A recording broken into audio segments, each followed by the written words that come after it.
सत्संग के गंगा माँ नहालते जे नहालते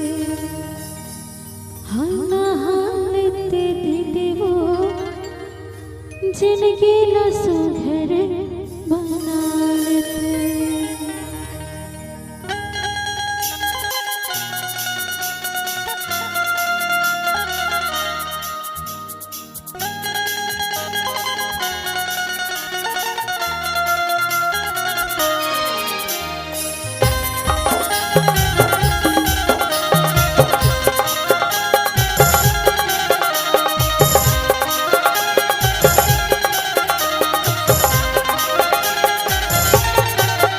सत्संग के गंगा माँ नहालते जे नहालते सत्संग के गंगा माँ नहालते जे नहालते हाँ नहालते दीदी वो जिंदगी ला सुघर बना लेते हाँ नहालते भैया जिंदगी ला सुघर बना लेते। पाप के मैले भरे जन्मा हो बजाए संगीत पुत्र नहीं ठिकाना भजन कर ले चार दिन के जिंदगी भजन कर ले पाछो पढ़े बचतन रे सुन दीदी भैया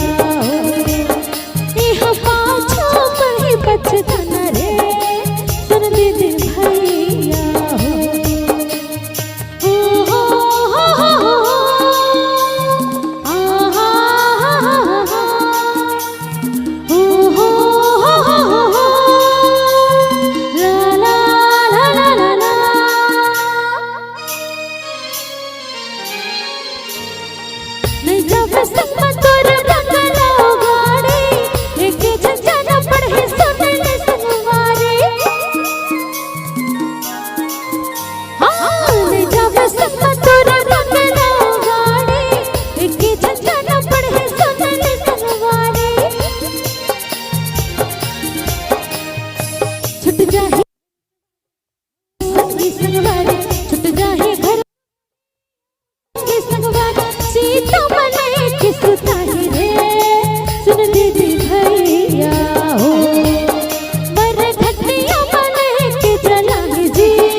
प्रभु के महिमा ना कोनो न जान सके विधि के लिखना ला कोनो न जान सके प्रभु के महिमा ना कोनो न जान सके मन बाते राम बसाले आना मोर संग मागाले मन बाते राम बसाले आना मोर संग मागाले सबर जाहे गले गले रे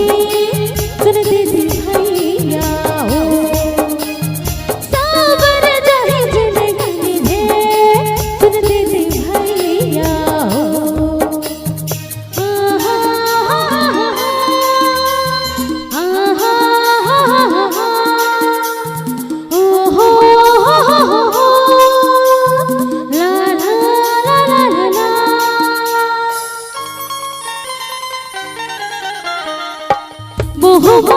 संगीत है बोलाना मतलब के रिश्ता नाता मतलब के जमाना मोह माया संगीत है बोलाना मतलब के रिश्ता नाता मतलब के जमाना सुखमा सब दूर हो जाए सुखमा सब दूर हो जाए सुखमा सब पास आए दुखमा सब दूर हो जाए कलयुग के